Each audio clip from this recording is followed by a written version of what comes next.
نحمده ونستعينه ونستغفره ونعوذ بالله من شرور أنفسنا ومن سيئات أعمالنا من يهده الله فلا مضل له ومن يضلل فلا هادي له أشهد أن لا إله إلا الله وحده لا شريك له وأشهد أن محمدا عبده ورسوله أما بعد أعوذ بالله من الشيطان الرجيم بسم الله الرحمن الرحيم ومن الناس من يشتري لهو الحديث ليضل عن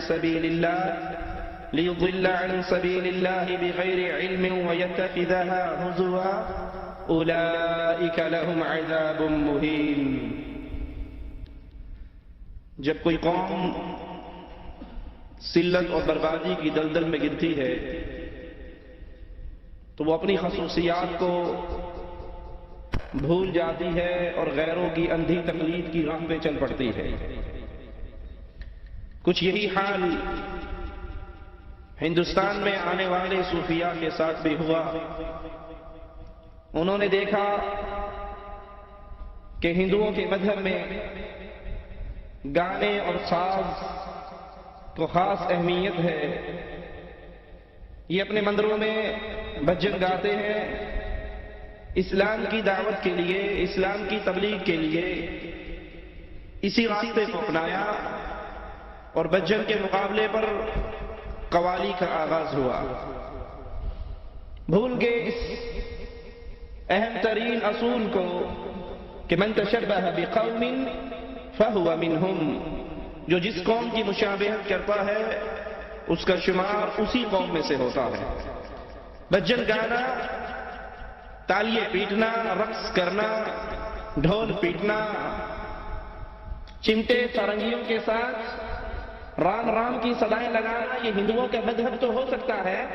محمد الرسول اللہ صلی اللہ علیہ وسلم جو دین لے کر آئے اس میں اس چیز کی اجازت نہیں. اور اس طبلے, ساز اور سرنگی کو, اس ڈھول پیٹنے کو ان صوفیاء نے اللہ کے تقرب کا ذریعہ سمجھا. آپ نے دیکھا ہوگا اکثر لوگوں کو جب قوالی کا آغاز ہوتا ہے سر ہلنے شروع ہو جاتے ہیں. سر ہلتے ہلتے پھر جسم ہلتے ہیں. طاہر القادری صاحب تشریف فرما ہے, ان کے سامنے بڑی بڑی چوکوں کے اندر پہلے آہستہ آہستہ ہلتے ہیں, پھر پورا مجمع کھڑکتا ہے اور وہ اس کے اندر ان پہ دھماک پڑتی ہے. فرمایا محفل میں کوئی کھڑا ہو جائے اور رج کرنے لگے, فرمایا شریعت میں اس پر کوئی انکار ہے ہی نہیں.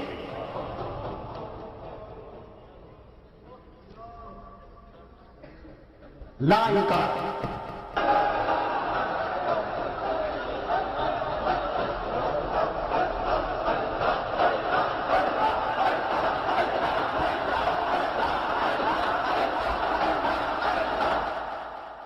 جاتا ہے اور کہتے ہیں جی یہ آپ کیا جانے, یہ سماع ہے. اشتہارات بھی چھپتے ہیں تو محفل سماع, اور نہیں جانتے کہ یہ سماع اہل ایمان کا نہیں ہے, اہل شرک کا ہے. اہل ایمان ان کے دلوں کو سکون قوالیوں سے نہیں ملتی, ساز گانے باجے سے نہیں ملتی, ان کے دل کو لذت ملتی ہے تو عرش والے کے کلام کو سن کر. آئیے اہل ایمان کا سماع سکتے ہیں. مالک فرماتا ہے اولئک الذین انعم اللہ علیہم من النبیین من ذریۃ آدم وممن حملنا مع نوح ومن ذریۃ ابراہیم واسرائیل وممن ہدینا واجتبینا اذا تتلى علیہم آیات الرحمن خروا سجدا وبکیا. وہ لوگ جن پر اللہ نے احسان کیا, انبیاء میں سے, اولاد آدم میں سے, اور جن کو ہم نے سوار کیا نوح علیہ السلام کے ساتھ اور اسرائیل کی اولاد میں سے, اور ان میں سے جنہیں ہم نے ہدایت دی, منتخب کیا, جب ان پر اللہ کی آیات, رحمان کی آیات تلاوت کی جاتی ہے تو سجدے میں گرتے ہیں, روتے ہیں. پیر سیدھی انگلی کے اشارے کرتا ہے, کرنٹ مارتا ہے, اور لوگ لوٹ موٹ ہو کے سجدوں میں گرتے ہیں.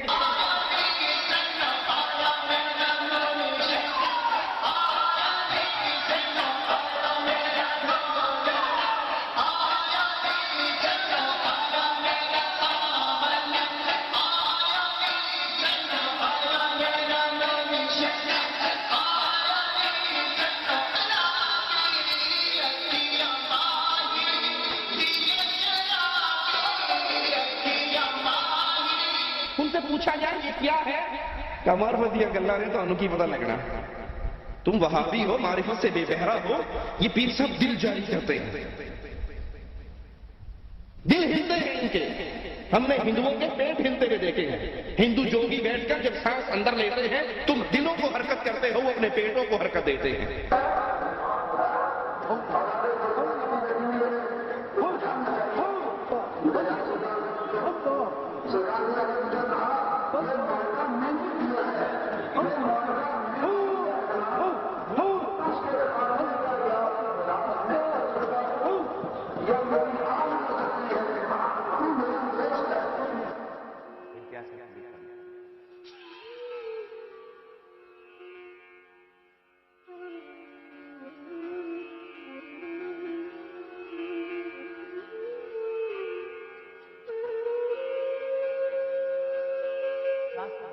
یہ جوگیوں کا کام ہے، یہ ہندوؤں کا کام ہے.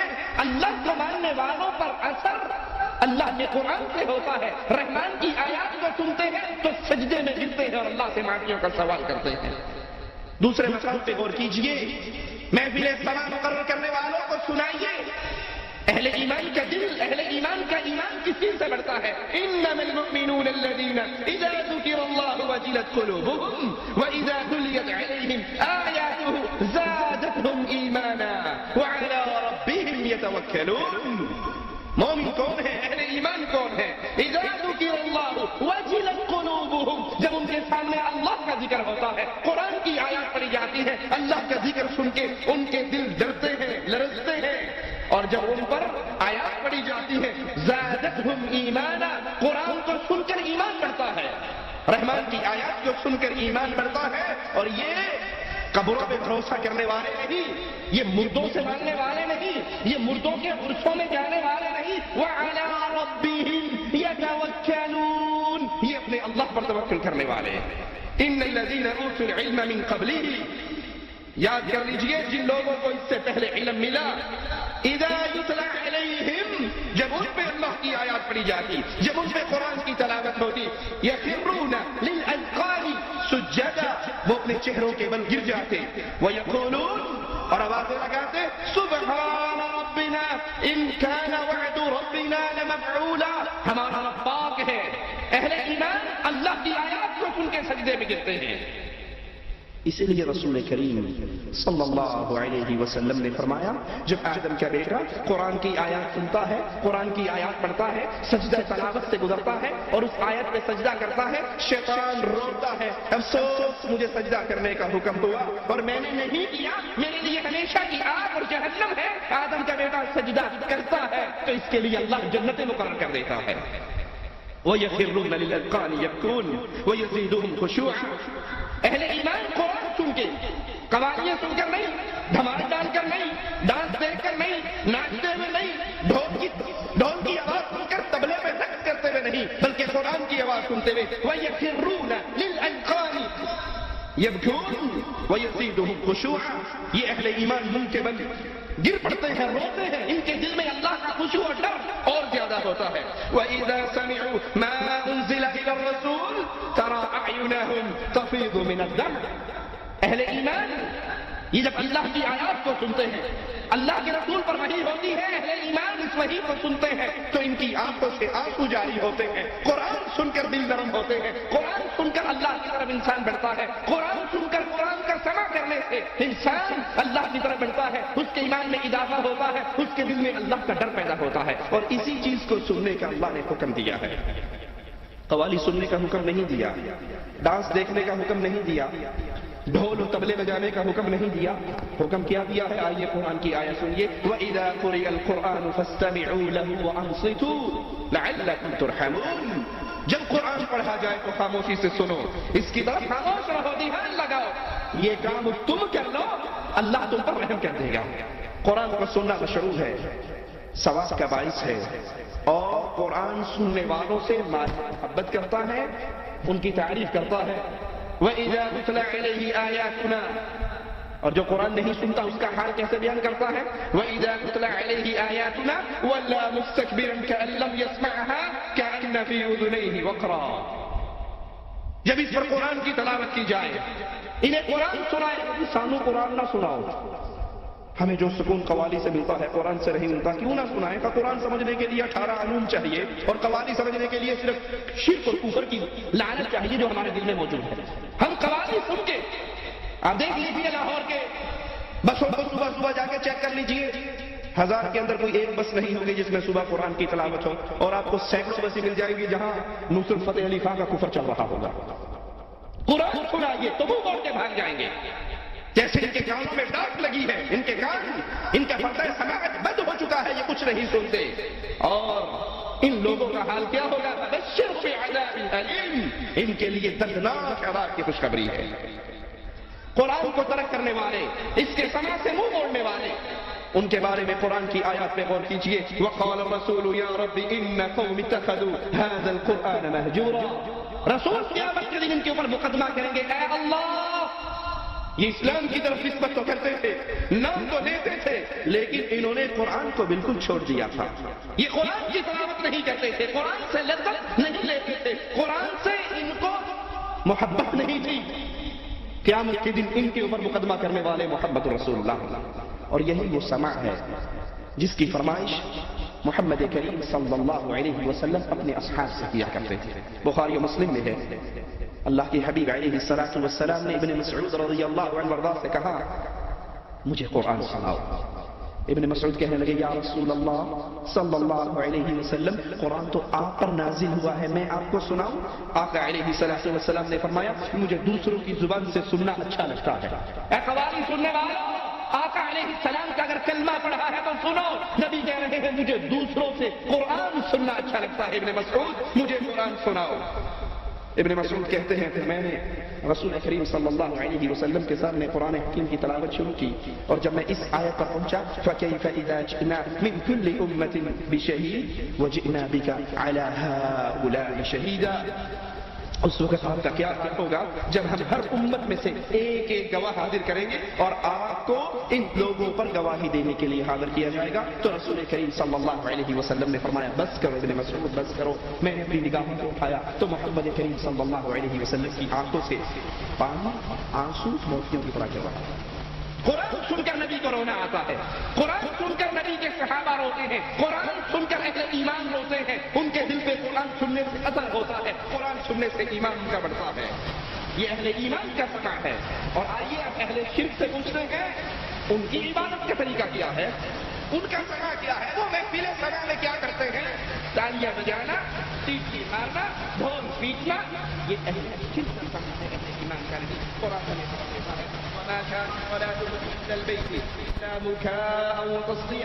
بیت اللہ کے پاس ان کی نماز صرف سیٹی اور تالیاں بجانا، سیٹی مارنا اور تالیاں بجانا، لیکن کبھی نہ بھولنا کفار مکہ اس عمل سے اللہ کے تقرب کی امید رکھا کرتے تھے۔ یہ مذاق کے طور پہ نہیں، بطور عبادت۔ اسی لیے صبح ہوتے ہی بسوں کے اندر قوالی بطور عبادت چلائی جاتی ہے، بطور تبرک چلائی جاتی ہے۔ اس کفر کے جملوں کو لوگوں کے سامنے اس لیے پیش کیا جاتا ہے کہ قوالی سننا ان کے ہیں ایمان ہے، ثواب ہے، اللہ کی قربت کا ایک ذریعہ ہے۔ آج قوالی کے دن دادا کی تالیاں بجاتے ہیں، ڈھول پیٹتے ہیں، چمٹے بجاتے ہیں اور اس کو قرب الہی کا ذریعہ سمجھتے ہیں۔ آئیے قرآن سے پوچھتے ہیں وَمِنَ النَّاسِ مَن يَشْتَرِي لَهْوَ الْحَدِيثِ لِيُضِلَّ عَن سَبِيلِ اللَّهِ بِغَيْرِ عِلْمٍ، لوگوں میں سے وہ لوگ جو لہو الحدیث کو خریدتے ہیں تاکہ لوگوں کو اللہ کے راستے سے گمراہ کیا جائے، بغیر علم، بغیر علم کے، ان کو کوئی علم نہیں۔ قوالی سننے والا، قوالی گانے والا، قوال اور سامعین، یہ سارے مل کر کوئی ایک حدیث بھی نہیں پیش کر سکتے کہ محمد کریم صلی اللہ علیہ وسلم کے اصحاب کرام نے یہ عمل کیا۔ ان کو کوئی علم نہیں، یہ کفار کے نقش قدم پر چلتے ہوئے، یہ ہندوؤں کے راستے پر چلتے ہوئے، ان کے مندروں سے بجن سن کر مسلمانوں میں قوالی کی صورت میں پھیلانے والے، وَيَتَّخِذَهَا هُزُوًا، اور اسے ہنسی مذاق بنانے والے، أُولَئِكَ لَهُمْ عَذَابٌ مُهِينٌ، یہ وہ لوگ ہیں جن کے لیے دردناک رسوا کر دینے والا عذاب ہے۔ عبداللہ بن مسعود رضی اللہ عنہ سوال ہوا کہ آپ لہو الحدیث سے کیا الفاظ دیتے ہیں، اس کا کیا مطلب ہے؟ تو انہوں نے 3 مرتبہ زور کر کہا اللہ کی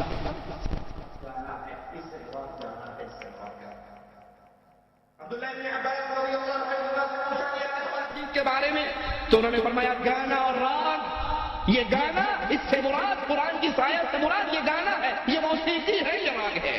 مسند احمد میں اور ترمذی میں اور ابن ماجہ میں ہے، رسول کریم صلی اللہ علیہ وسلم نے فرمایا گانے والی کو نہ بیچا کرو، گانے والی کو نہ بیچا کرو، نہ انہیں خریدا کرو، نہ انہیں گانا سکھایا کرو، اور ان کی قیمت حرام ہے۔ اور ایسی ہی باتوں کے بارے میں لغو الحدیث کی آیت نازل ہوئی۔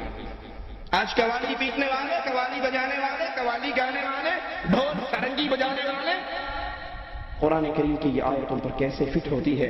وَذَرِ الَّذِينَ اتَّخَذُوا دِينَهُمْ لَعِبًا وَلَهْوًا وَغَرَّتْهُمُ الْحَيَاةُ الدُّنْيَا، اور ایسے لوگوں سے بالکل کنارہ کش ہو جائیے، ان کی قوالیاں نہ سنیے، ان کے کفریہ جملوں کو نہ سنیے، ان کی ساز اور موسیقی کو نہ سنیے، بلکہ ان سے کنارہ کشی اختیار کر لو جنہوں نے اپنے دین کو کھیل اور تماشا بنا لیا۔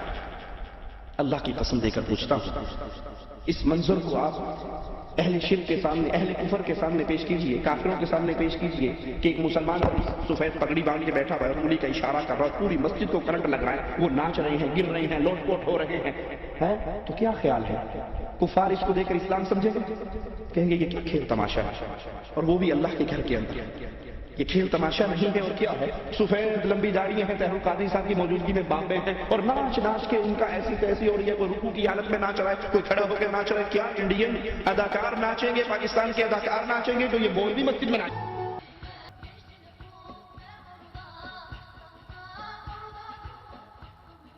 کیا یہ کھیل تماشا نہیں ہے؟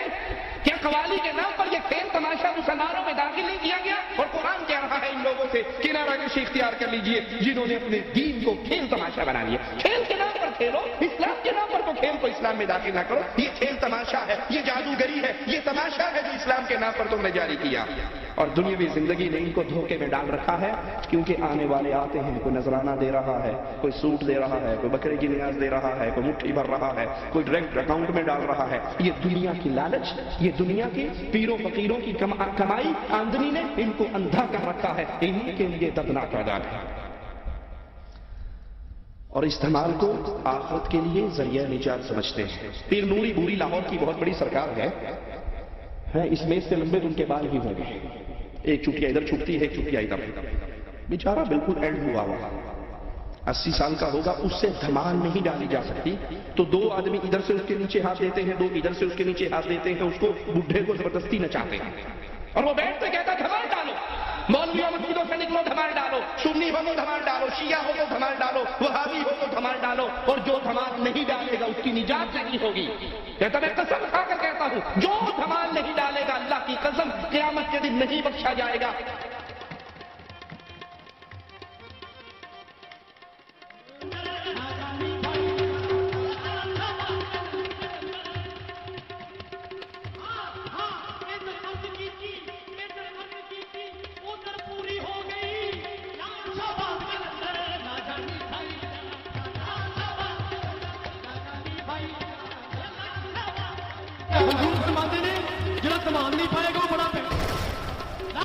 سرکار فرماتے نے پاویں کو شیعہ ہے، پاویں کو سنی ہے، پاویں کو وہابی ہے، جنہوں کو استعمال نہیں پا رہا وہ علی پاک دا منکر ہے۔ جہاں علی پاک دا منکر ہے، سرکار کہتے ہیں، میں سرکار نوری بولی والے کی قسم کھا کے کہنا ہے کہ وہ دی حشر نو بخشش نہیں ہونی، لا شک پاویں کو وہابی ہے، وہ سرکار دی استعمال نہیں پائے گا، وہ علی پاک دا منکر ہے، تے جہاں علی پاک دا منکر ہے وہ میں بہن کرتا ہوں۔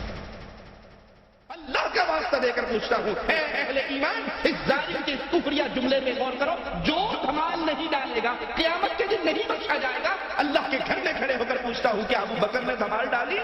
کیا عمر، عثمان، علی، طلحہ، زبیر، حسن، حسین انہوں نے دھمال ڈالی؟ عورتیں بھی دھمال ڈال رہی ہیں، مرد بھی دھمال ڈال رہے ہیں، اور یہ بڈھا کرسی میں بیٹھ کے ناچ رہا ہے، اور جو دھمال نہیں ڈالتا ان کو ماں کی گالیاں دیتا ہے، بہن کی گالیاں دیتا ہے، گلتی گالیاں دیتا ہے۔ جو دھمال نہیں ڈالے گا اس کی ماں کو یوں، اس کی بہن کو یوں۔ یہ کون سا دین ہے؟ یہ تو نے دین اسلام کے چہرے کو مسخ کر دیا۔ دین اسلام وہ اللہ کے رسول صلی اللہ علیہ وسلم کا دیا ہوا وہ پیارا دین، آج اس کی صورت کو تم نے بدل دیا۔ آئیے ہم بتاتے ہیں، یہ دھمال، یہ ساز، یہ گانے، یہ ڈھول، یہ طبلے، یہ چمٹے، یہ سرنگیے، یہ دین محمد میں نہیں، یہود و نصارہ اور ہنود کے مذہب میں ہے۔ کفار مکہ تالیاں بجاتے اور سیٹیاں مارتے، یہود کے تجدد پسند طبقے نے عبادت میں موسیقی کا خاص طور پہ استعمال کیا اور نماز کے لیے نغمے وضع کیے تاکہ یہ عبادت لوگوں کے دلوں میں اتر جائے. عیسائیوں کی دعاؤں کے سارے صیغے ترانوں اور گانوں کی شکل میں ہیں اور ان کی ہر دعا کی لے اور آہنگ جدا اور مقرر ہے. تحریر شدہ زبور کے اندر ہے نرسنگے کی آواز کے ساتھ خدا کی حمد کرو، تاردار سازوں اور بانسری کے ساتھ اس کی حمد کرو، زور سے جھنجھناتی جھانج کے ساتھ خدا کی حمد کرو. یہ عیسائیوں کا مذہب ہے. اسی لیے ڈاکٹر طاہر القادری اپنے منہاج القرآن ادارے کے اندر عیسائی پادریوں کو بلاتا ہے کرسمس ڈے پر، اور وہ عیسائی پادری ڈھول سرنگی چمٹوں کے ساتھ آتے ہیں، ساز تاروں کے ساتھ آتے ہیں اور اس ادارے کے اندر بیٹھ کر جب ان کی عبادت کا وقت آتا ہے وہ گیت گاتے ہیں کرسمس مناؤ کا، تو وہ اسی ڈھول اور بانسے کے اوپر گاتے ہیں. یہ مذہب نصارہ کا مذہب ہے، یہ مذہب ہندوؤں کا مذہب ہے، یہ مذہب یہودیوں کا ہے، یہ کفار مکہ کا ہے. اہل ایمان کا یہ مذہب نہیں ہے.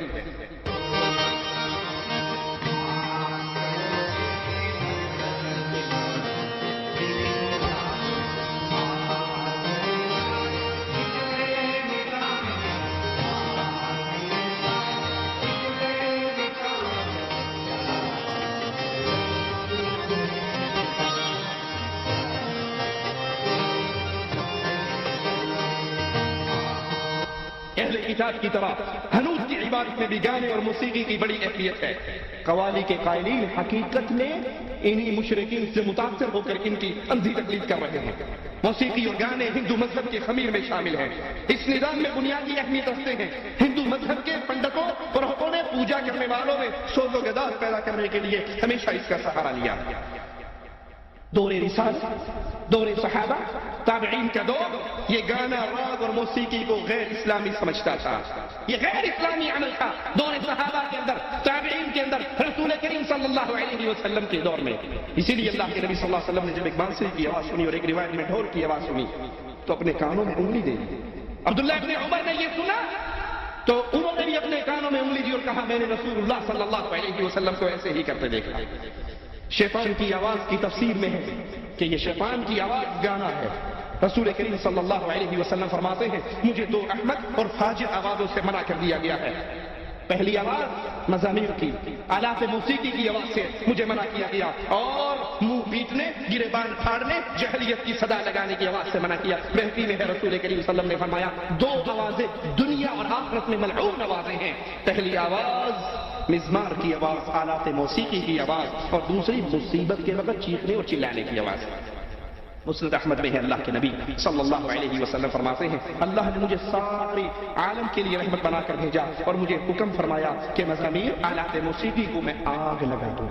صحیح بخاری میں ہے رسول کریم صلی اللہ علیہ وسلم نے فرمایا اسی امت میں سے بعض لوگ شراب پیئیں گے، اس کا نام کچھ اور رکھ دیں گے، ان کے سروں پہ باجے بجائے جائیں گے اور گانا گالیاں والی گانے گائیں گی، اللہ تعالیٰ ان کو زمین میں دھسا دے گا. وہ پرانی بات ہوئی قوالی گایا کرتے تھے. باقاعدہ فلم میں کام کرنے والی بدکار عورتیں لال سے خاص کر اندر کی قوالیاں گاتی ہیں. نصرت فتح علی خان کی قوالیوں کو لڑکیوں نے گانا شروع، ان کی سیڑھیاں دھڑا دھڑ بھی کرتی ہیں. یہی اللہ کے نبی صلی اللہ علیہ وسلم نے فرمایا تھا ان کے سروں پر باجے بجیں گے، گانے گانے والی گانے گائیں گی. ان کا انجام کیا ہوگا؟ اللہ ان کو زمین میں دھسا دے گا یا ان کو بندر اور سور بنا دے گا. قوالی میں ساز، گانے اور باجے کے بارے میں شرعی دلائل آپ نے سن لیجیے، مگر ماجرا ابتدا میں کیا تھا؟ قوالی کے ذریعے، خوش الحانی کے ذریعے اسلام کی دعوت کو لوگوں کے سامنے پیش کرنے کے لیے یہ راستہ کھلا تھا. تو اس کی حرمت اس لیے کہ اس میں گانا، ساز، ڈھول، یہ ساری چیزیں داخل ہو گئی. اگر یہ معاملہ یہیں تک رک جاتا تو شاید معاملہ چھوٹا رہتا. اب اس قوالی کے ذریعے اگلا قدم کیا ہوا؟ ساز گانے باجے پر چھوٹی سی بات کہہ دی. اب اس قوالی کے ذریعے باقاعدہ کفر کی دعوت دی جاتی ہے، اسلام کی بنیادوں کو گرایا جاتا ہے، اللہ کی صفات چھین کر مردوں میں بانٹا جاتی ہے. آئیے قوال کی قوالی ہم آپ کو سناتے ہیں. وہ کہتا ہے پھر قم بإذنی کا پھر ماحول بنا سکتے ہو، میری بگڑی کو بنانے میں قباحت کیا. آئینہ خانے میں تبدیلی بھی لا سکتے ہیں، قم بإذنی کا پھر ماحول بنا سکتے ہیں، میری بگڑی کو بنانے میں قباحت کیا ہے. آپ کو چاہے مردوں کو دلا سکتے ہیں، پیروں کے پیر جیلانی، عبد القادر، آپ قم بإذنی، مردے سے کہتے تھے قم بإذنی، میرے حکم سے زندہ ہو جا. لا حول ولا قوة الا باللہ. عیسیٰ علیہ السلام کو اللہ نے معجزہ دیا تھا اور وہ کیا کہا کرتے تھے؟ قم باذن اللہ، اللہ کے حکم سے کھڑا. وہ کہتے ہیں یہ تو عیسیٰ کا معجزہ تھا نا، ہمارے پیر صاحب تو بہت تکڑے ہیں، ان سے بھی قم باذنی کا پھر ماحول بنا سکتے ہو. میری بگڑی کو بنانے میں قباحت کیا ہے؟ آپ تو چاہے مردوں کو جلا سکتے ہیں، مردوں کو چاہے زندہ کر دیں، قم باذنی کہیں اور قبر سے سارے مردے کھڑے ہو جائے. پیروں کے پیر ہیں، روشن ضمیر ہیں، بغداد والے حضرت سب کے دستگیر ہیں. اگر قوالی میں معاملہ گانے ساز بازوں کا رہتا، ڈھول کا رہتا تو ایک چھوٹا معاملہ تھا. اب تو یہ قوالی. مجھے یاد ہے ایک دفعہ پاکستان میں سفر کر رہا تو اس نے گانے لگائے ہوئے، تو میں نے کہا بھائی اللہ سے ڈرو، یہ گانے حرام ہے، بند کر دیجیے. تو اس نے میرے سے دیکھا اچھا مولوی صاحب، اس نے فوراً گانے بند کر کے نصرت فتح علی خان کی قوالی لگائی. میں نے کہا بھائی بات سنو، دوبارہ گانے لگائے، اس قوالی کو بند کر کے دوبارہ گانے لگاؤ. مولوی صاحب آپ کہہ رہے ہو گانے لگا دو؟ میں نے کہا ہاں وہ جو گانے تھے نا وہ گناہ تھا، اب جو تم نے لگایا یہ کفر اور شرک ہے، اس کو سننے سے انسان کا ایمان برباد ہو جائے گا. اگر وہ راضی ہو جائے اور اگر اس پہ خاموش رہے اور اس کے خلاف اس کے دل میں نفرت نہ آئے، یہ تو کفر تم نے لگایا، یہ تو میرے رب کو گالیاں دینے والا. آئے گی اس کی قوالیوں کا دیگر آگے آئے گا. تو اس قوالی کو دین کے نام پہ پیش کیا جاتا ہے جس میں اللہ کی توحید پہ وار ہوتے ہیں اور اللہ کی صفات کو پیروں فقیروں میں بانٹا جاتا ہے. پیروں کے پیر ہیں، روشن ضمیر ہیں، بغداد والے حضرت سب کے دستگیر ہیں، یہ سب کی مشکل کشائی کرنے والے ہیں. اب سوچئے بقول قوال پیر عبد القادر جیلانی قم باذنی کہہ کے مردوں کو زندہ کرتے ہیں. آئیے ایک طرف قوالیوں کو رکھیے، ایک طرف عرش والے رب کے کلام کو رکھیے، ایک طرف مشرکین کے سماع کو رکھیے اور ایک طرف اہل ایمان کے سماع کو رکھیے. مشرکین کی دن رات اسی قوالی کے اندر غرق رہتی ہیں اور اہل ایمان کے دن رات اللہ کے قرآن کو سننے میں. قرآن جواب میں بتاتا ہے، مالک عز و جل فرماتا ہے سورۃ یاسین آیت نمبر 12 انا نحن نحیی الموتى. قوال کہتا ہے اے پیران پیر قم باذنی کہہ کر پھر آپ ماحول وہی بنا سکتے ہو مردوں کو زندہ کرنے کا، لیکن قرآن ہمیں خبر دیتا ہے نحن نحیی الموتى. اے لوگوں یاد کر لو اللہ فرما رہا ہے مردوں کو ہم زندہ کرنے والے ہیں. کفار نے آ کر کہا تھا ہڈی کو ہاتھ میں لے کر نبی کے سامنے کہ یہ ہڈی تو مٹی بن گئی، اس کو اللہ کیسے زندہ کرے گا؟ کہا جس اللہ نے تجھے پانی کے گندے نطفے سے پیدا کر لیا وہ اللہ اس ہڈی سے دوبارہ بھی پیدا کر سکتا ہے.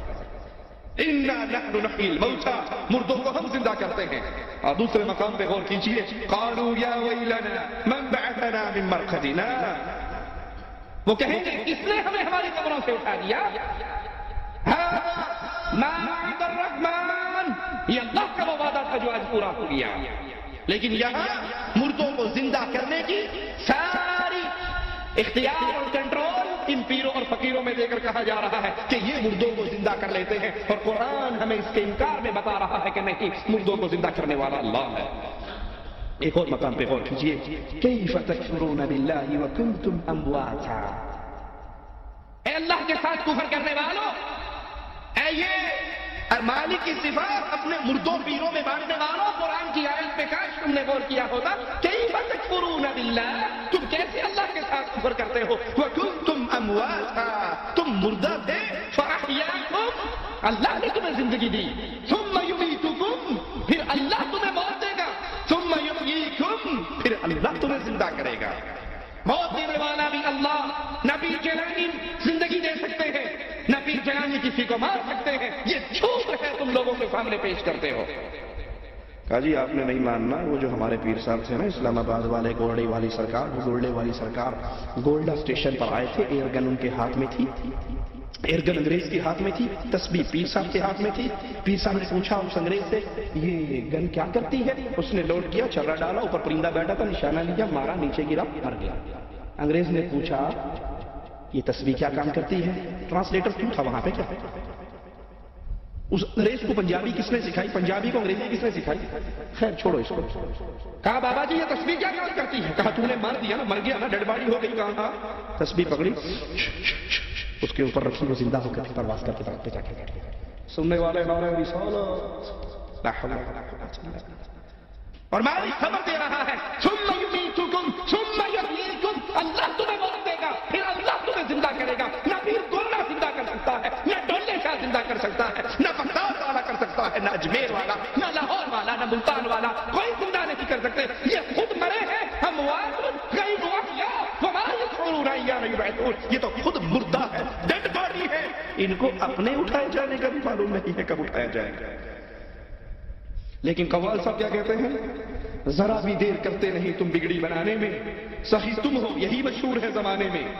کرم پرور احمد علی، بس اتنی سی تمنا ہے جگہ مجھ کو بھی مل جائے تمہارے آشیانے میں، مجھے اپنے ہی رنگ میں رنگ دو صابر۔ ذرا بھی دیر تم کرتے نہیں بگڑی بنانے میں، سخی تم ہو یہی مشہور ہے سارے زمانے میں۔ کرم پرور علی احمد، بس اتنی سی تمنا ہے جگہ مجھ کو بھی مل جائے تمہارے شامیانے میں، مجھے اپنے ہی رنگ میں رنگ دو صابر۔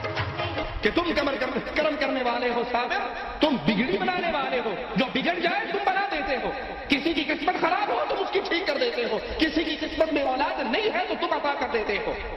اس قوال کے ان کفریہ جملوں کو سامنے رکھیے اور عرش والے کے کلام کو سنیے۔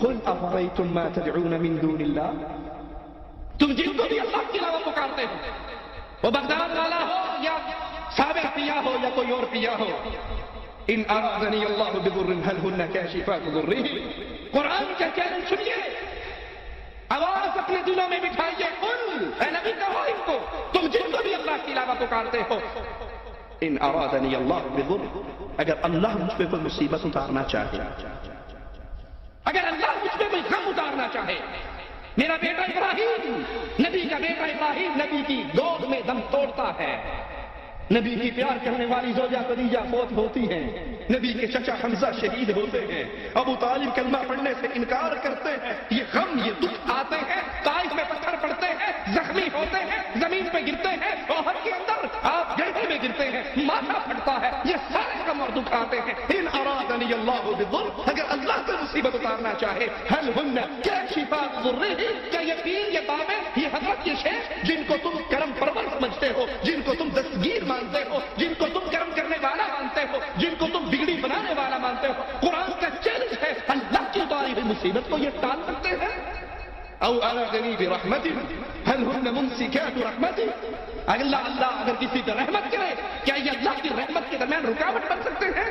قل حسبی اللہ، اہل ایمان کا ایک ہی آواز، قل حسبی اللہ، مجھے میرا اللہ کافی ہے، علیہ یتوکل المتوکلون، بھروسہ کرنے والے اسی پہ کرتے ہیں۔ قرآن حکیم کے دوسرے مقام پہ غور کیجئے، امن یجیب المضطر اذا دعاہ، کون ہے جو مصیبت کے اندر پھنسے ہوئے کی مصیبت کو دور کرے؟ کسی کی بگڑی بنانے والا کون؟ قرآن کا سوال، قوال کا جواب، صابر پیا بگڑی بناتے ہیں، بغداد والے دستگیر ہیں، اور قرآن پوچھ رہا ہے امن یجیب المضطر اذا دعاہ، کون ہے تو مصیبت میں پھنس جائے؟ یونس علیہ السلام مصیبت میں پھنسے مچھلی کے پیٹ میں، فرشتوں نے کہا یہ بندہ معروف ہے، اس کی آواز معروف ہے، جہاں سے پکار رہا ہے وہ جگہ غیر معروف ہے، اور مالک نے کہا اگر یہ مجھے مچھلی کے پیٹ سے نہ پکارتا، لوگ قیامت کے دن قبروں سے نکل کر آتے، یہ مچھلی کے پیٹ سے نکل کر آتے۔ کون ہے جو مصیبت میں پھنسے ہوئی کی بگڑی بنا دے، اس کی دستگیری کر دے،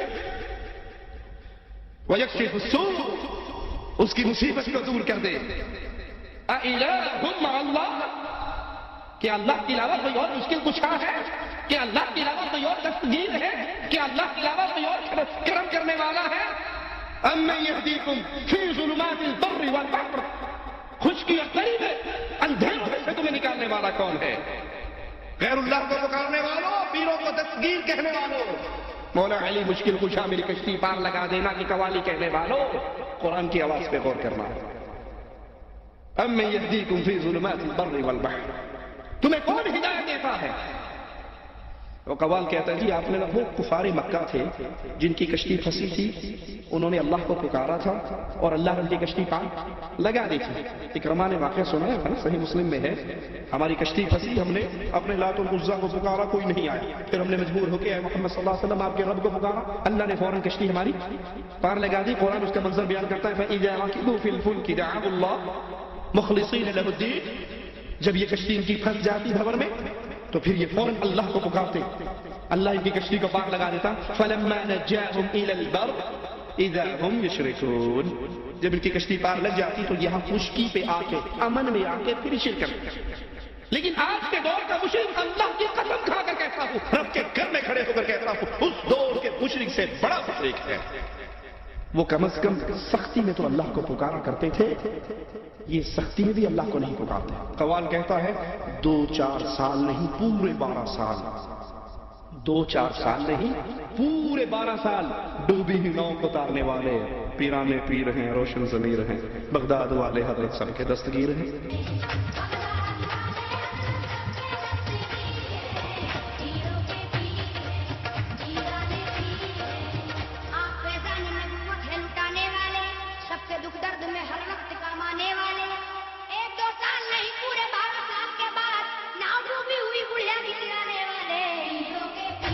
یہ 12 سال تک ڈوبی رہی، 12 سال کے بعد پیر صاحب نے اس کو پار لگا دیا۔ جو 12 سال پانی میں زندہ رہی، کچھوے کی اولاد تھی یا مچھلی کی اولاد تھی؟ آدم کا بیٹا تو 12 منٹ نہیں زندہ رہ سکتا، پانی سانس لے گا، پیٹ میں پانی جائے گا، مر کے اوپر آ جائے گا۔ یہ کس کی اولاد تھی جو 12 سال تک زندہ رہی؟ لا حول ولا قوة الا باللہ۔ مالک ان سے پھر پوچھتا ہے کون ہے تمہیں اندھیروں کے اندر، خشکی کے اندر، تری کے اندر راستہ دکھانے والا؟ الہ مع اللہ، کیا اللہ کے علاوہ کوئی اور ہے؟ قوال پھر کہتا ہے خوشیاں میری قسمت میں رقم کون کرے گا؟ ہمیں خوشیاں کون دیتا ہے؟ غم کون دیتا ہے؟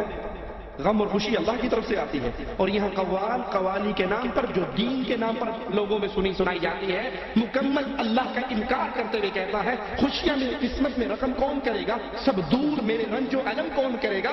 آس لگی آپ سے بغداد کے والی، اب آپ کے علاوہ کرم کون کرے گا؟ خوشیاں میری قسمت میں رقم کون کرے گا؟ سب دور میرے رنج و الم کون کرے گا؟ ہے آس لگی آپ سے بغداد کے والی، اب آپ کے علاوہ کرم کون کرے گا؟ پیروں کے پیر، پیرانے پیر۔ لا حول ولا قوة الا باللہ، انا للہ و انا الیہ راجعون۔ مالک کا کوئی ذکر نہیں۔ یہ اہل شرک ہے جن کے سارے بھروسے اپنے الہوں پر ہوتے ہیں، معبودوں پر ہوتے ہیں، اور اہل ایمان کے سارے بھروسے عرش والے اللہ پر ہوتے ہیں۔ ابراہیم علیہ السلام آگ میں گر رہے ہیں، جبرائیل پہنچ رہے ہیں، اور جبرائیل کہتے ہیں اے اللہ کے خلیل کوئی حاجت ہے؟ حکم کیجئے میں موجود ہوں، کوئی حاجت ہے؟ کوئی تنگی، کوئی پریشانی، کوئی سوال، کوئی مدد؟ کہنے لگے ہاں حاجت تو ہے، لیکن جبرائیل تجھ سے نہیں ہے، تیرے رب سے۔ جس کے لیے میں اس آگ میں گر رہا ہوں، میرے حال کو وہ تجھ سے بہتر سمجھتا ہے۔ حسبی اللہ، مجھے میرا اللہ کافی ہے، وہی میری کفایت کرنے والا ہے۔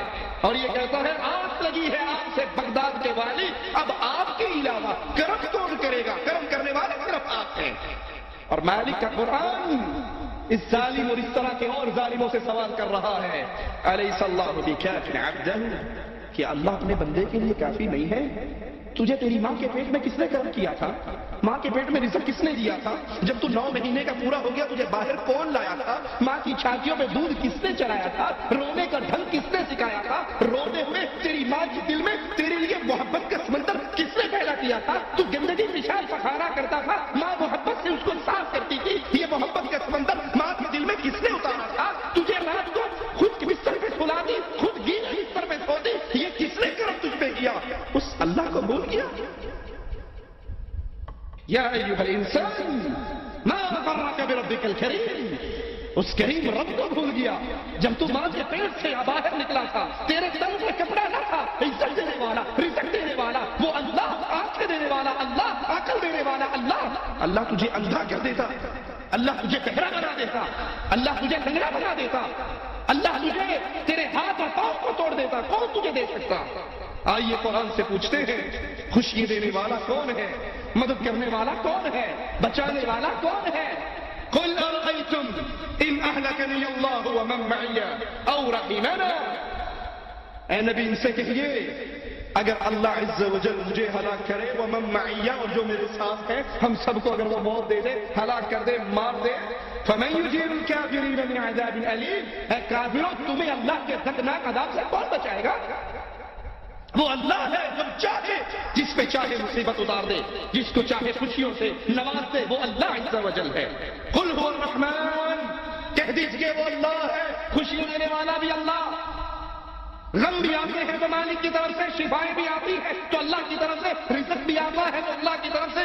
آمنا بہ، ہم اس اللہ پر ایمان لے کر آئے، وعلیہ توکلنا، اسی اللہ پر ہم نے بھروسہ کیا۔ ہمارے مردوں پہ بھروسے نہیں ہے، ہمارے اجمیر اور اجمیر پہ بھروسے نہیں ہے، ہمارے بھروسے رحمان پر ہے، رحیم پر ہے، عظیم پر ہے، عزیز پر ہے، وہ ہمارا اللہ ہے، ہمارے سارے بھروسے اس اللہ پر ہے۔ فستعلمون من هو فی ضلال مبین، قیامت کا دن آنے والا ہے، ان قریب وہ دن آنے والا ہے، وہ گھڑی آنے والی ہے جب دودھ کا دودھ اور پانی کا پانی ہو جائے گا، تمہیں نظر آ جائے گا کہ گمراہ کون تھا۔ آج تو اہل ایمان کو تم تانے دیتے ہو، اگر کوئی توحید کی بات کرے یہ وہابی ہے، گستاخ ہے۔ قیامت کے دن یہ فیصلہ ہونے والا ہے، ہدایت پر کون تھا اور گمراہی پر کون تھا۔ قل ارأیتم ان اصبح ماؤکم غورا، کیا تم نہیں دیکھتے اگر تمہارے پانی کو اللہ گہرا لے جائے، اس زمین کے پانی کو خشک کر دے، فمن یأتیکم بماء معین، کون ہے تمہارے لیے چشموں کا پانی جاری کرنے والا؟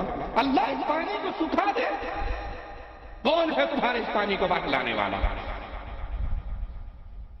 قرآن حکیم کے ایک اور مقام پہ غور کیجیے اور اس قوال کے کفریہ جملوں کو اپنے سامنے رکھیے۔ مالک فرماتا ہے قل ارأیتم ان جعل اللہ علیکم اللیل سرمدا، پوچھئے اے نبی، کل کہہ دیجئے ان کو، ارأیتم ان جعل اللہ علیکم اللیل سرمدا، اگر یہ رات جو تھوڑی دیر کے لیے آتی ہے تم اس میں سکون لیتے ہو، نیند پوری کرتے ہو، اپنا جسم کو توانائی دیتے ہو، اگر اللہ چاہے اس رات کو لمبا کر دے الی یوم القیامہ، قیامت تک یہ رات لمبی ہو جائے، سورج نہ نکلے۔ من الہ غیر اللہ یأتیکم بضیاء افلا تسمعون، اگر یہ رات اللہ لمبی کر دے، کون ہے تمہارا وہ الہ جو سورج کی روشنی کو لے کر آئے؟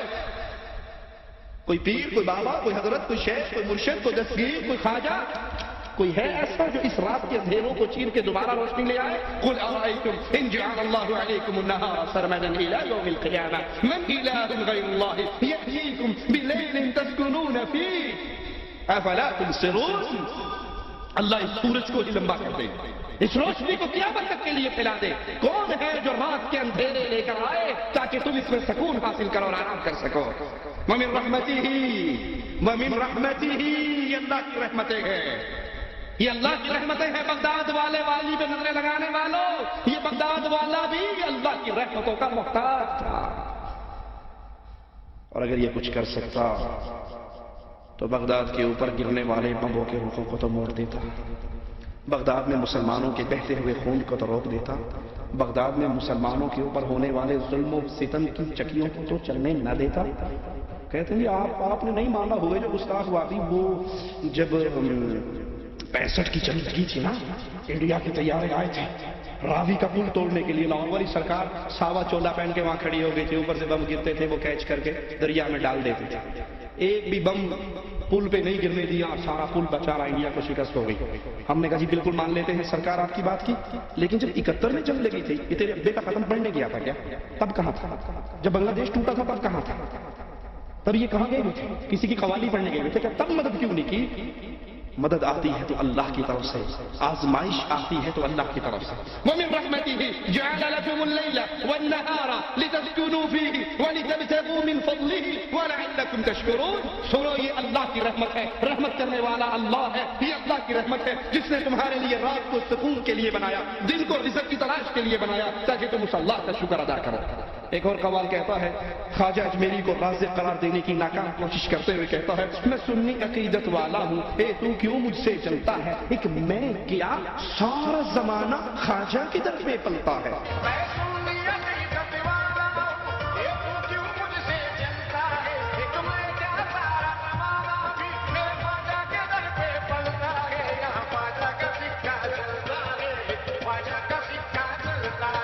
لا حول ولا قوة الا باللہ، انا للہ و انا الیہ راجعون۔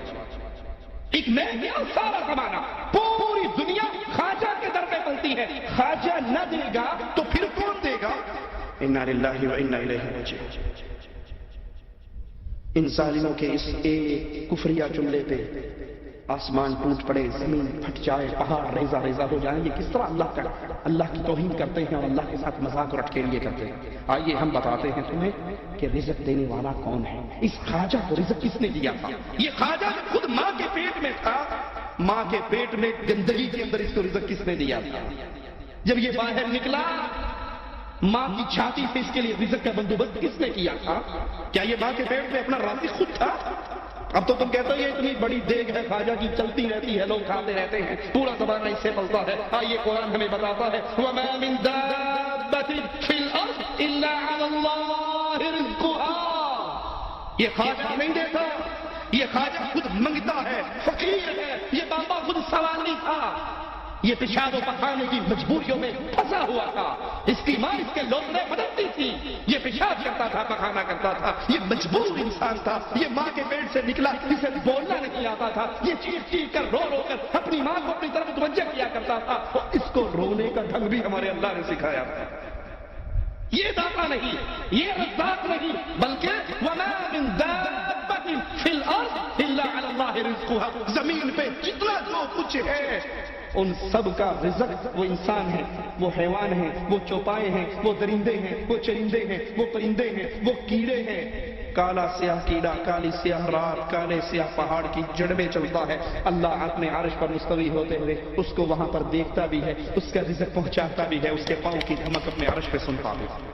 وہ اللہ رازق ہے، وہ اللہ رزاق ہے، باقی سب منگتے ہیں، باقی سب سوالی ہے، وہ اللہ خود کہتا ہے اے آدم کے بیٹے لو اولکم و آخرکم انسکم و جنکم، تمہارے اگلے پچھلے انسان جن ایک میدان میں اکٹھے ہو کر مانگنا شروع کر دے، جو ان کے جی میں آئے مانگ لے، میں سب کو ان کی مانگ دے دوں، عطا کر دوں، پوری کر دوں، جھولیے بھر دوں۔ میرے خزانے میں اتنی کمی نہیں آتی جتنی کمی ایک سوئی کو سمندر میں ڈال کے نکال لو، سوئی کے سمندر میں ڈالنے سے تو شاید ایک قطرہ کم ہو، لیکن رب کے خزانوں میں اتنی کمی بھی نہیں آتی۔ دوسرے مقام پہ غور کیجئے قرآن حکیم کے وَمَن يَرْزُقُكُم مِّنَ السَّمَاءِ وَالْأَرْضِ، زمین و آسمان سے تمہیں رزق کون دیتا ہے؟ آئے ہیں تیرے در پہ خواجہ تو لے کر جائیں گے، آئے ہیں تیرے در پہ خالی جھولی لے کر آئے ہیں، بھر دے جھولی میری یا محمد۔ یہ ان خیر اللہ سے مانگنے والوں قرآن کے سوال پہ غور کرو، میں یرزقکم من السماء والارض، آسمان سے کون تمہارا رزق اتارتا ہے؟ تمہارا رزق آسمان میں ہے جس کو اللہ اتارتا ہے، والارض، اور زمین سے تمہارا رزق اگاتا ہے۔ اِلٰہٌ مع اللہ، کیا اللہ کے علاوہ کوئی اور الہ ہے؟ کیا اللہ کے علاوہ کوئی دستگیر ہے؟ کیا اللہ کے علاوہ کوئی داتا ہے؟ کیا اللہ کے علاوہ کوئی رزاق ہے؟ قل هاتوا برهانکم ان کنتم صادقین، اور اگر تم کہو نہیں ہمارا خواجہ رزق دینے والا ہے، لاہور والوں کا حجویری داتا ہے، ملتان والوں نے شاہ شمس تبریز سے ہی جھولیاں بھر لی ہیں، ہر کسی نے اپنے اپنے خزانوں کا مالک بنا رکھا ہے، تو قرآن کا سوال سنیے، قل هاتوا برهانکم ان کنتم صادقین، سچے ہو تو دلیل دو۔ اور دلیل پہ کیا ہے؟ جب ہندوستان میں اجمیر والا بابا نہیں آیا تھا، لوگوں کو رزق مل رہا تھا یا نہیں؟ سبحان اللہ، سبحان اللہ۔ جب یہ پیدا ہی نہیں ہوا تھا، لوگوں کو رزق اس کے پیدا ہونے سے پہلے اس کے دادے کو کون کھلاتا رہا؟ تم کہتے ہو ایک میں کیا، سارا زمانہ ہی خواجہ کے در سے پلتا ہے، نہ اس کی اینٹ لگی تھی، نہ پتھر لگا تھا، نہ یہ پیدا ہوا تھا، نہ اس کے ابا کی اس کی اماں سے شادی ہوئی تھی، ابھی اس کا دادا بھی کما رہا تھا، روٹی کھا کر سوتا تھا، اس کو کس نے کھلایا؟ بابا حجویری کے دادا کو کون کھلاتا رہا؟ ان کے پیدا ہونے سے پہلے، انسانوں کے پیدا ہونے سے پہلے جو مالک کی مخلوقات کی ان کا رزق کون دیتا تھا؟ کوئی ہے اللہ کے علاوہ؟ قل ہاتوا برہانکم، لاؤ دلیل کہ یہ فلاں اور فلاں ہے، ان کو رزق اللہ نہیں دیتا، ہمارا داتا دیتا ہے، ہمارا خواجہ دیتا ہے، ہمارا بابا دیتا ہے۔ لا حول ولا قوة الا باللہ۔ ان قوالوں کا دین ایمان، ان بابوں کے دین ایمان پہ ذرا غور کیجئے۔ قوال کہتا ہے ہند میں لاکھ ہو جائیں مذہب کے بٹوارے، ہند میں لاکھ ہو جائیں مذہب کے بٹوارے، پھر بھی تیرا نعرہ لگائے ملا پنڈت سارے۔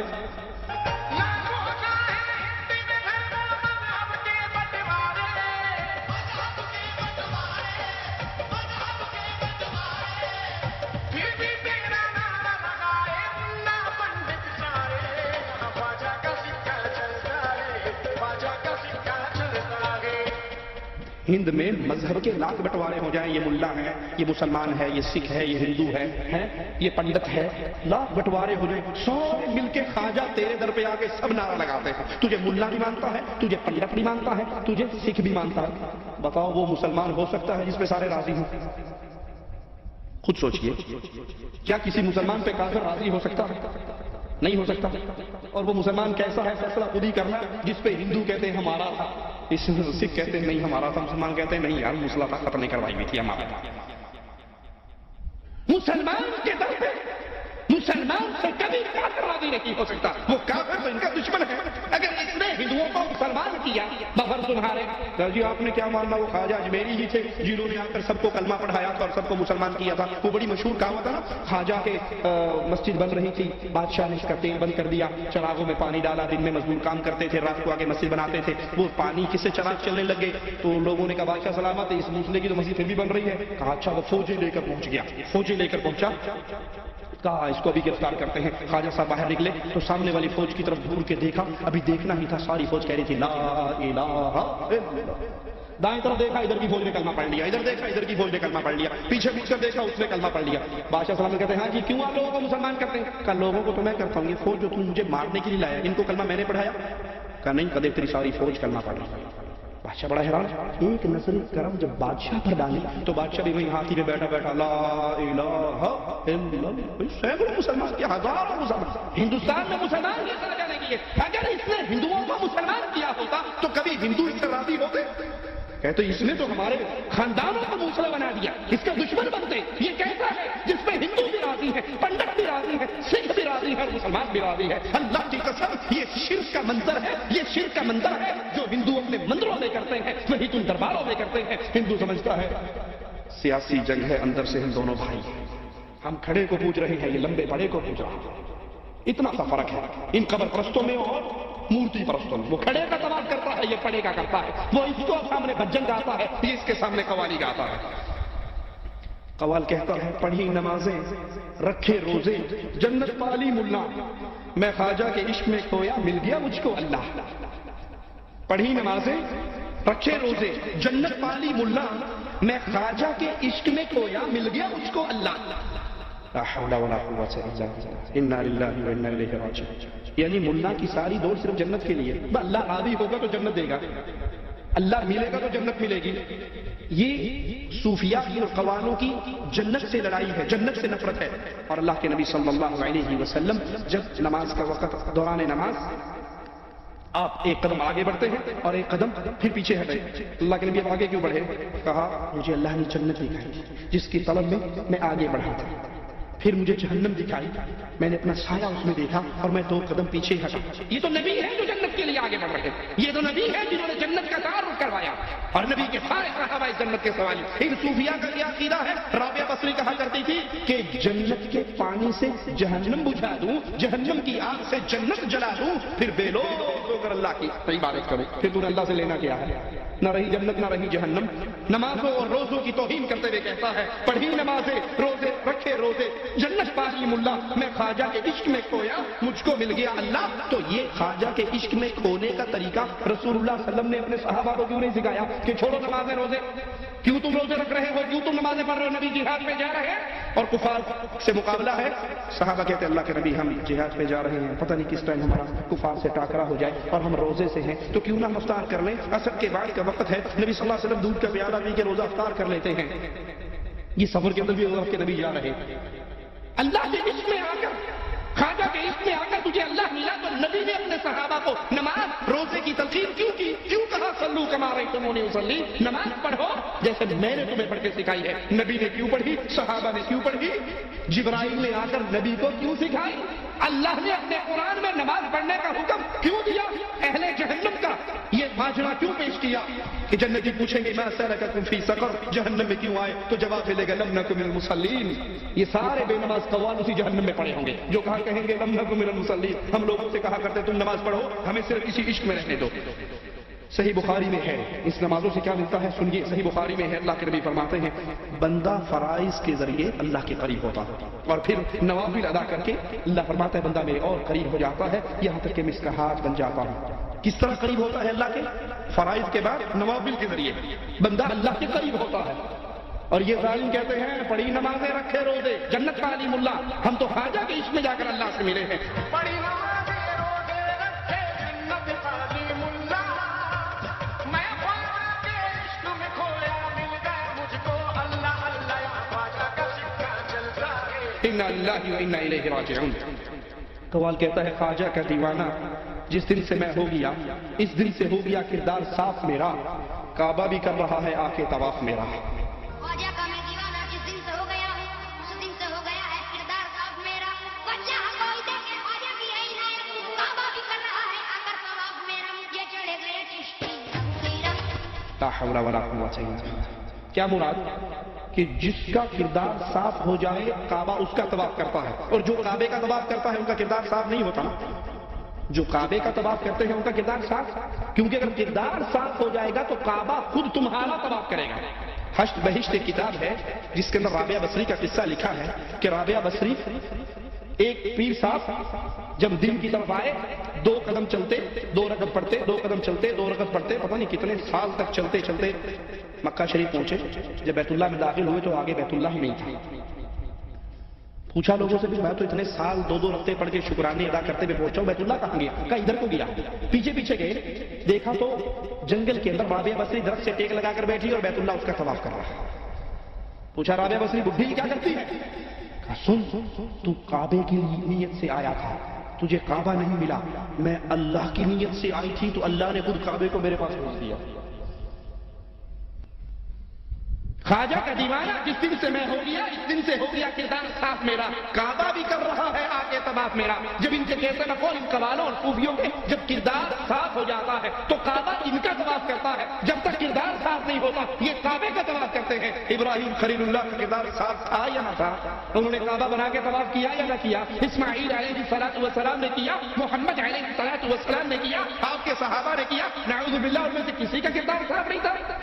کعبہ تمہارا تو طواف کرے, آدھی کلندری رابعہ بصری کا طواف کرے. اے دنیا شرک.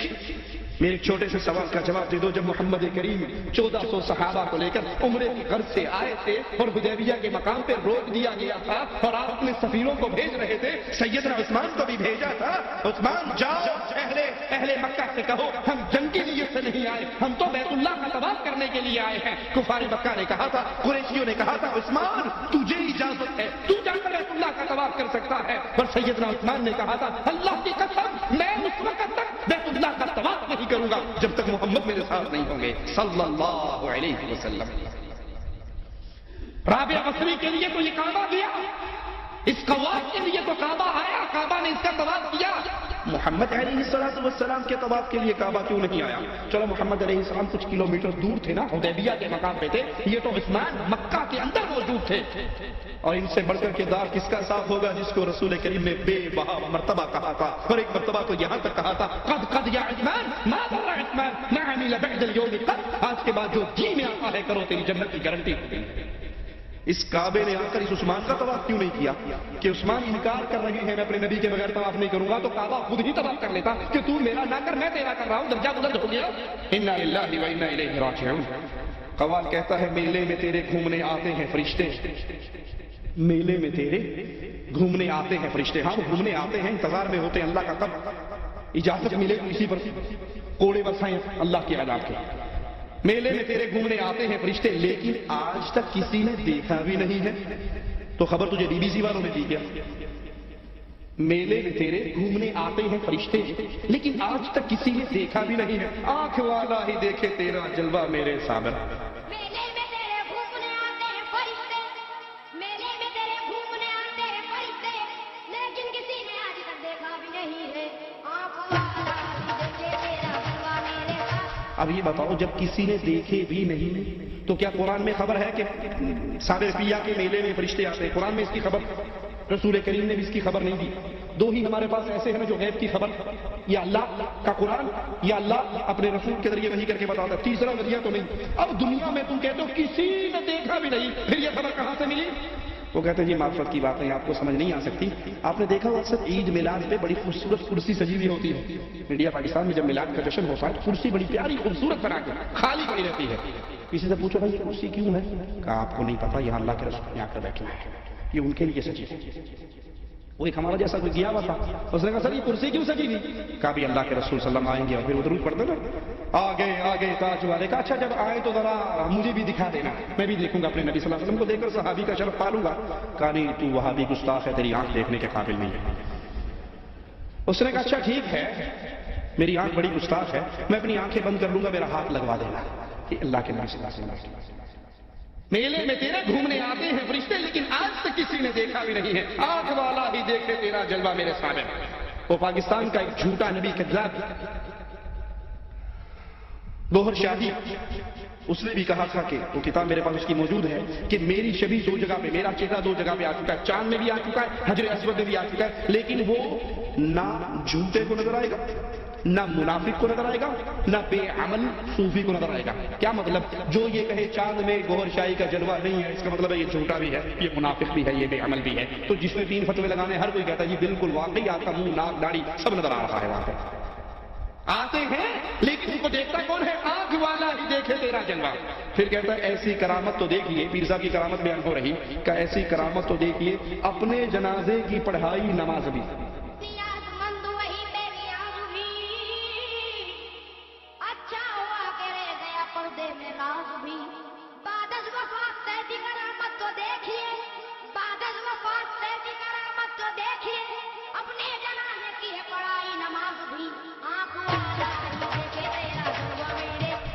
مر بھی گیا، اس کو غسل ہو گیا، استنجا ہو گیا، کفن ہو گیا، لوگوں نے اس کی لاش اٹھا لی، چل پڑے، اور جب جنازے کی لاش رکھ دی تو نماز کے لیے امام صاحب کی جگہ پہ خود ہی آگے ہو گیا، اللہ اکبر، اللہم اغفر لحیینا و میتنا، مجھے بھی اور اس کو بھی دونوں کو معاف کر دے۔ اپنے جنازے کی خود نماز پڑھی، اتنی بڑی کرامت اس کی، مرا بھی یہ ہے اور زندہ بھی یہ ہے۔ رسول کریم صلی اللہ علیہ وسلم کے ساتھ یہ ماجرا کیوں نہیں ہوا؟ ابو بکر صدیق کے ساتھ کیوں نہ ہوا؟ حضرت عمر کے ساتھ کیوں نہ ہوا؟ حضرت عثمان کے ساتھ کیوں نہ ہوا؟ کیوں؟ حضرت عثمان رضی اللہ عنہ کا جسد مبارک اتنے دن باہر پڑا رہا، کیوں نہ انہوں نے اپنے جنازے کی خود ہی نماز پڑھا کے دفنا بھی دیتے؟ وہی معرفت کی بات ہے۔ اشرف علی تھانوی صاحب لکھتے ہیں اپنے نانا کے بارے میں کہ ہمارے نانا حج پہ جا رہے تھے، راستے میں ڈاکو پڑ گئے، ڈاکو جب پڑے تو انہوں نے مار دیا، لوٹ لیا، سب کچھ قتل ہو گئے، ادھر قتل ہو گئے اور ادھر آدھی رات کو گھر میں تشریف لے آئے، مٹھائی کا ڈبہ بھی ساتھ لے آئے، مٹھائی کا ڈبہ لائے، کہنے لگے کسی کو نہ بتانا، ہر رات ہر جمعرات کی رات کو آیا کروں گا۔ بیگم صاحبہ نے وعدہ کر لیا تھا کسی کو نہیں بتاؤں گی۔ صبح خیال آیا کہ جب بچے مٹھائی گلی میں کھائیں گے اور لوگوں کو پتا ہے کہ اس کا تو خامد مارا گیا، پھر ان کے دل میں غلط سوچ آئے گی کہ یہ مٹھائی کون دے کر گیا، اس لیے اس نے صبح اٹھتے ہی بتا دیا کہ رات تھانوی صاحب کے نانا ابو آئے تھے۔ تھانوی صاحب لکھتے ہیں اس کے بعد میرے نانا پھر کبھی نہیں آئے۔ اپنا جنازہ اس کی لاش پڑی ہے اور خود ہی اس پہ جنازہ پڑھ رہے ہیں۔ اس پہ آخری بات کہہ کے بات ختم کرتا ہوں۔ پاکستان کے اندر ایک مولوی صاحب اہل حدیث عالم نے تقریر کی کہ بھائی جو مر جاتا ہے وہ دوبارہ نہیں آتا، گیا اللہ کے پاس، معاملہ ختم۔ اس کے مقابلے میں ان قوالوں کے مولویوں نے صبح تقریر کرتے ہوئے کہا کہ یہ وہابی نے جھوٹ بولا، میرے ابا جی کو فوت ہوئے 3 سال ہو گئے ہیں، ہر جمعرات کو ہمارے گھر آتے ہیں۔ اس اہل حدیث عالم نے پھر کہہ دیا صبح اپنے درس دیتے ہوئے کہ بھائی نہیں آتے، قرآن کہتا ہے جو چلے گئے وہ، ادھر دیکھو کون آتا ہے۔ اس نے اٹھا کر کیس کر دیا پولیس کے اندر کہ یہ بڑا گستاخ ہے، اس نے تہمت لگائی ہے، توہین کی ہے۔ اب وہ ڈی ایس پی جہاں پیشی ہوئی بریلوی مولوی کی بھی اور اس اہل حدیث کی بھی، وہ پٹھان تھا، اس نے اہل حدیث کو خوب رڑا لگایا، جاتے اس پہ چڑھائی کرتے، تجھے شرم نہیں آتی مولوی صاحب، ہمارے سیاسی جھگڑے نہیں ختم ہوتے، ہم اپنی پریشانیوں میں پھنسے ہیں، ہمارے حکومت کے پنگے ہیں، اور تمہیں کیا، اس کی اماں ہے، اس کا ابا ہے، اس کے گھر آتا ہے، تجھے کیا تکلیف ہے؟ تو اہل حدیث عالم نے خاموشی سے صرف اتنا کہا، کہنے لگے ڈی ایس پی صاحب اس کا ابا فوت ہو گیا۔ کہیں فوت ہو گیا؟ ہمارا پھر تمہارے گھر کون آتے ہو؟ وہ تو فوت ہو گیا۔ بھائی یہ جنازے کا، اس کا لاش اس کے جنازے کی پڑھی ہے، بعد وفات ایسی کرامت تو دیکھیے، اپنے جنازے کی پڑھائی نماز بھی، یہ مردہ بھی یہی پڑھا ہے، جنازہ بھی یہ پڑھ رہا ہے، اللہ نے تو اس کو ایک پیدا کیا ہے، یہ 2 کیسے ہوں گے؟ مرا بھی یہ ہے، زندہ بھی ہے۔ یہ قوالیوں کے سارے جملے اللہ کے کلام سے ٹکراتے ہیں، دین توحید سے ٹکراتے ہیں، دین اسلام سے ٹکراتے ہیں۔ ان کا سننا، یاد کر لینا، ان کا سننا، قوالی سننا، گانے سننے سے بڑا گناہ ہے۔ گانا سننا بھی گناہ ہے، بہت بڑا گناہ ہے، لیکن قوالی، گانا سننا صرف گناہ ہے اور قوالی انسان کو کفر اور شرک لے جا سکتی ہے۔ اللہ نے توفیق دی تو باقی قوالیوں کے حوالے سے جو عقیدے ان کے ہیں انشاءاللہ پھر کسی مجلس میں کریں گے۔ اقول قولی ھذا واستغفر اللہ لی ولکم ولسائر المسلمین فاستغفروہ انہ هو الغفور الرحیم۔